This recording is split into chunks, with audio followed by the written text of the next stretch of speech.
Welcome to the deep dive. Today, we're looking at something really interesting shared by you, our listener. It's called the Top Management Playbook. hmm And it's essentially a strategic guide for the pharmaceutical industry, which is, facing just unprecedented digital volatility right now. We're talking high stakes, drug development, safety, supply chains, the works. It really is a critical time. And, if you look across all industries, digital transformations, only about, 30% actually hit their targets? Only 30%, that's low. It's a huge failure rate, yeah. But in pharma, failure isn't just about lost money, right? It can directly hit patient safety, compliance. The consequences are just magnified. Absolutely. So our mission today is to really dig into this playbook, pull out those key strategies that seem to separate the winners, the pharma companies really shaping things, from the ones, struggling to keep up. Why is pharma so tough? Is it just the regulation? Well, it's partly that, but it's this collision, isn't it? You've got incredibly fast tech change AI, big data analytics moving at lightning speed. Right. Hitting these cultures that are kind of necessarily built around stability, safety, compliance. Very risk averse. Okay, so what's the playbook say is the number one success factor then? Straight off the bat, it's strategic vision and alignment. Get that foundation right, the playbook argues, and you're way ahead. Alignment. Yeah, a digital vision that's truly aligned with the business, that achieves an 85% implementation success rate. 85%. Compared to the 30% overall. That's Yeah. huge. Staggering, really. Shows how vital that initial vision piece is. Okay, so let's dig into that 85%. It hinges on business aligned. What does that actually look like in a complex pharma company? It can't just be the CEO saying, we need more digital, right? No, definitely not. No. It means every single tech project has to clearly, explicitly support a defined business goal. Like what? Give me an example. Well, you need to draw clear lines between the digital investment and a specific outcome. Things like accelerating a particular phase of drug discovery, or improving manufacturing yield by X%, or even speeding up regulatory filings. So no vague, let's use AI projects. Exactly. If an AI project doesn't clearly contribute to faster science, better manufacturing, or superior patient outcomes, then why are you doing it? So you're defining success in very tangible operational terms.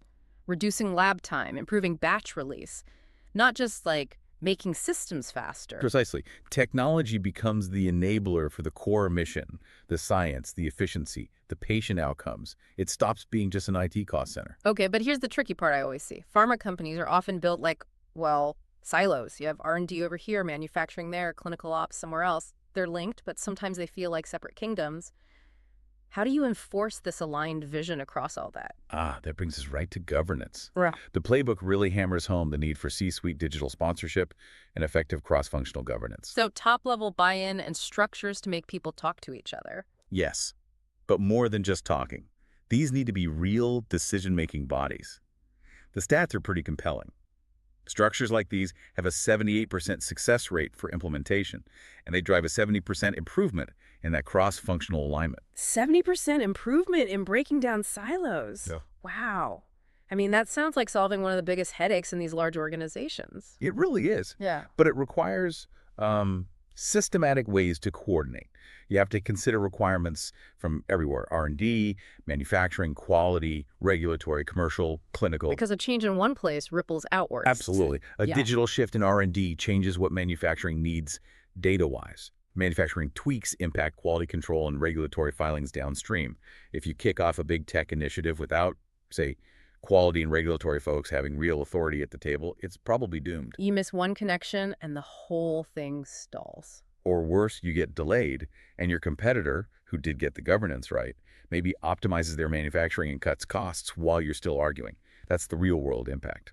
Okay, so structure and governance get the systems aligned. But then there's the people side, culture. You mentioned pharma DNA is about stability, safety, risk minimization. How do you mesh that with the need for, sometimes messy innovation? Yeah, that's a profound barrier. That necessary focus on consistency, it can inadvertently just paralyze creative thinking and trying new things. Processes are often designed to prevent any mistake, which also means they prevent experimentation. Right. The playbook notes that something like, maybe 80% of pharma companies traditionally struggle to really put resources behind digital ambitions because of that internal cultural resistance. So what are the leading companies actually doing to break that mold? How do they encourage scientific risk-taking without compromising safety? They're focusing very intentionally on innovation culture development. And the data shows this approach gets a 72% implementation success rate. Yeah. But here's the kicker. It connects to 35% faster revenue growth and 61% better profitability. Okay, faster growth, more profit, that gets attention. How do they achieve that? Is it just, putting beanbags in the break room? No, not quite. It's more strategic. Things like setting up dedicated innovation labs, often physically or digitally separate from the highly regulated GXP production environments. Safe spaces to fail. Exactly. Creating failure-tolerant zones, but, and this is key, within very specific, predefined regulatory boundaries. It's about rewarding creative problem-solving and fast iteration in these safe spaces. It shows innovation isn't just fluff. It directly drives faster learning cycles and impacts the bottom line. Like a sandbox for experiments that can eventually feed the main validated pipeline. Okay. Right. And this need for speed naturally leads to agility, right? You can't just have a rigid 5-year plan anymore. Precisely. The environment's just too volatile. So, building organizational agility is critical. Companies that manage this achieve an 80% success rate and tend to outperform their peers by about 1.5 times. And agility here isn't just chaos, I assume? No, it's structured agility. It means building capabilities for rapid response, having flexible ways to make decisions, processes for adaptive learning. And I guess you have to change how you measure performance, too. If you punish people for agile attempts that don't pan out, even in the safe zones, the whole thing grinds to a halt. Absolutely critical. It often requires fundamental shifts in organizational structure and performance metrics to actually support that constant adaptation, not penalize it. Rewarding learning, not just success. Right. Structure, culture, agility. Now let's talk tools. What are the leaders actually using to get ahead? Section 3. Core tech. Starting with the big one, AI and advanced analytics. Yeah, AI integration. It's showing a solid 70% success rate. But the really eye-opening stat is the ROI. When AI is deployed right at the operational core, The core, meaning? meaning in drug discovery, in manufacturing optimization, and clinical trial analysis, it achieves a 10x greater return on investment compared to more peripheral uses. 10 times ROI. Okay, that's not incremental. That's game-changing. What's the mechanism there? It's about acceleration and optimization mainly. AI can dramatically speed up things like identifying potential drug targets, optimizing promising leads using computer models, in silico modeling. Right. Less wet lab time. Exactly. And synthesizing massive data sets, clinical trial results, real-world evidence from patients to predict outcomes or identify patterns humans might miss. Using synthetic data, predictive models, it cuts down expensive lab work, translates directly to that 10x value. Okay, so AI is powerful, but it needs data, which brings us to the perhaps less glamorous but essential part. Legacy system modernization. We know pharma runs on tons of older critical systems that weren't built for today's world. This might be the single biggest tech hurdle specific to pharma. Modernization projects. Yeah. They see about a 60% success rate and can cut technical debt by 60%. Only 60% success. Why is it so hard? It's not just the old code. It's the validation. Every single change to a system touching drug development or manufacturing, pretty much, has to be meticulously validated against strict standards GXP 21 CFR Part 11. The regulation. Yes. And these changes absolutely cannot risk disrupting critical operations, like a system controlling a live manufacturing batch. The stakes are immense. So it's not just an IT project, it's a massive compliance exercise where one wrong move could halt production or invalidate data. Exactly right. That regulatory overhead explains why the success rate here is a bit lower than for other digital initiatives. It's just incredibly complex. Which leads directly to risk. If you're handling sensitive IP, patient data, critical systems, cybersecurity and data protection must be top of mind. They absolutely have to be. The playbook is stark here. Yeah. The pharmaceutical industry faces the highest cybersecurity risk levels of any industry, period. Highest, wow. Think about it. 90% of healthcare execs see cyber threats as a moderate or serious risk. So what are the attackers after? The drug formulas? That's a big one, yes. Intellectual property, the blueprints for the next blockbusters. Also, sensitive patient data for identity theft or fraud. And increasingly, they're targeting the operational tech, the manufacturing control systems. To disrupt production? Or hold at ransom? Both. Imagine shutting down a factory making it critical medicine. The impact is huge. So robust protection isn't just good practice. It's fundamental to staying in business. And does spending on cybersecurity actually prevent breaches? Is there data on that? There is. When companies implement and prioritize robust protection measures, the playbook links this to an 88% success rate in implementation. They achieve a 95% prevention rate for data breaches. 95% prevention. Okay, so the investment clearly pays off in risk reduction. Absolutely. It protects the assets and it ensures business continuity. All right, moving into our final section, let's connect all these pieces: vision, culture, tech, risk to performance. How does this translate to the bottom line?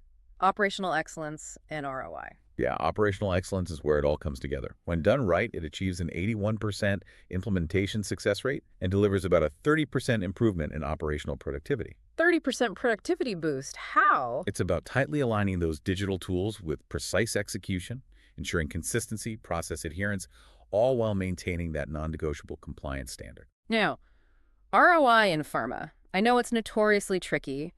Drug development takes years, decades even. How do you measure the return on a digital investment made today? It is definitely challenging. Quantifying benefits over those long timelines, with all the regulatory uncertainties, standard ROI calculations often fall short. So what do the successful companies do? Well, the playbook points to specific measurement frameworks. They track multiple dimensions of value, not just cost savings, but things like accelerated time to market, improved compliance metrics, maybe R&D pipeline velocity. A more holistic view of value. Exactly. And when they use these broader frameworks, they achieve a 77% success rate in actually measuring impact, and it improves their investment decisions by around 45%. It's about being smarter about what you measure and when. Okay, so if companies manage all this, the vision, the culture, the tech, the measurement, what does that mean competitively? Who wins? The digital leaders, the ones who really execute this playbook, they tend to achieve 2 to 3 times higher performance than their peers. 2 to 3 times, that's significant market share gain, potentially. Oh, absolutely. They gain advantage through faster innovation, much better operational efficiency, and crucially more agility in navigating the regulatory landscape.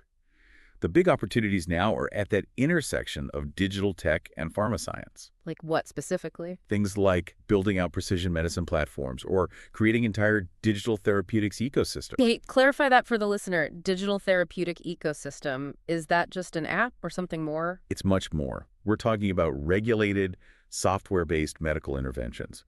Think of an app, maybe delivering cognitive behavioral therapy for a specific condition that's actually prescribed by a doctor. Prescribed software. Yes, supported by clinical evidence, improving patient outcomes, often integrated with their drug therapy and feeding data back. The ecosystem is how these regulated digital tools connect with drug pipelines, doctors, and patient care. That sounds incredibly complex, but potentially transformative for patients. So if that's the future, leadership needs to evolve too, right? What skills do pharma execs need now? The playbook stresses a systematic approach to developing digital leadership capabilities. And this is way beyond just knowing how to use email. Right. Leaders need real technological fluency, strong data-driven decision-making skills, serious change management expertise, and that ability to navigate the regulatory minefield while still pushing hard for innovation. It's a demanding blend. Deep scientific knowledge combined with digital savvy and change leadership. That's a tall order. It is, but it seems essential for the future. This has been a really fascinating deep dive. So to quickly summarize the core strategies from this playbook for you, the listener, it really starts with that strategic vision alignment, then fostering a culture that allows for failure carefully within regulatory bounds, mastering AI where it really counts at the core, tackling those thorny legacy systems always with compliance first, and relentless focus on risk management, especially cyber. Absolutely. And perhaps one final thought to leave you with, connecting back to navigating all this volatility, is the growing importance of strategic scenario planning. Planning for different futures. Exactly. Given the constant flux, new tech breakthroughs, shifting regulations, surprise competitive moves, the best companies don't just bet on one future. They analyze multiple plausible scenarios, using predictive analytics, even AI, to develop adaptive strategies for each. It's about turning that deep uncertainty from a threat into potentially a source of competitive advantage. Don't just react to the future. Actively plan for several versions of it. Powerful stuff. Thank you for joining us for this deep dive.